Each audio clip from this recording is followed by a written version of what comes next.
Alright, this is my last take. I don't care if planes fly over or if someone comes outside. This is the LCS screen. Don't be intimidated by the Legacy logo. This will work without Legacy. It can and should and works best connecting to a base 2 or base 3, but you can separately purchase a Wi-Fi module and connect to LCS that way. If you don't know what LCS is, there's a lot of other videos out there. If you're LCS curious, keep watching. So I'm going to use this defect detector as an example. If you have one, I think they're cool. You might not think they're cool, but I can tell you that they do get kind of annoying after a while. Every time the train goes by, it's going to yell. You may not want that. So I modified it so I can use external power and it doesn't need track power. And I'm just going to click edit here. I'm going to click on it. And it's just the switch. It's TMCC ID 39. It's on a block controller. And you can name it. You can do what you want. You can add labels. In my case, I put them on either side of it so that I know what it is and its ID. This way, it's easy. If I don't remember the ID of it, I can look at the screen and punch it into my remote and get it that way, or even punch it into my phone. It's very convenient. So I'm going to take you around clockwise. Like I said, if you turn things on and off, you just tap on them, on, off. Going around. Down here, you'll notice these red and green lights. This is an LCS sensor track. When the train passes over that's LCS equipped, it's going to give you the ID and direction of whatever's going over the track at the time. I'm using the newer infrared sleds that Lino reproduced about a year ago in 2023, and they work great with Gargrave's track. The way the switches are wired up is they are Gargrave switches. I know I should be using Ross, but here we are. They use the DZ1000 switch machine. They're wired to the DZ1002 controller, and it just taps in. There's 3 wires. It's really easy, and I don't need special TMCC switches or anything proprietary for it to work. It just ties in nicely. So this is really handy. Not only does it show me what the TMCC ID is of everything that I have on TMCC, it's cool for switching operations. If you're moving things in and out of sidings, maybe you don't want to walk back to where your controls are to change switches. You want to be standing where you're controlling your trains. This is obviously not to scale. This is a large shelf layout in my basement.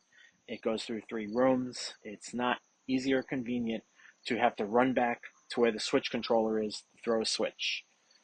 With LCS, I can do it from my iPad, and it ties in with the TMCC, so I can fire it with a remote control if I want as well.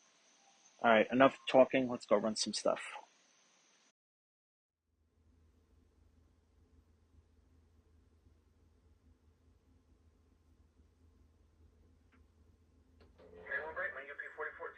We're showing 90 pounds on the rear of the train.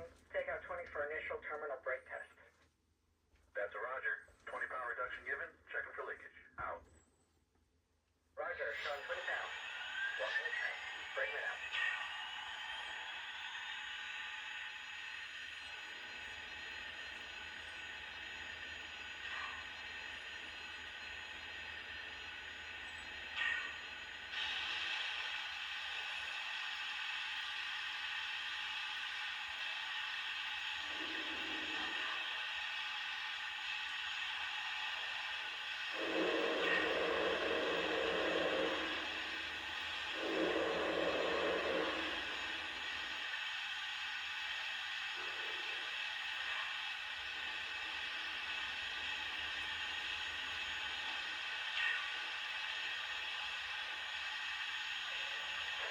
CT 4014 to the dispatcher. Ready to make our pull. We get permission to occupy the main. You're cleared outbound. Out.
Flat wheel's fixed. You can head out.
Mm-hmm.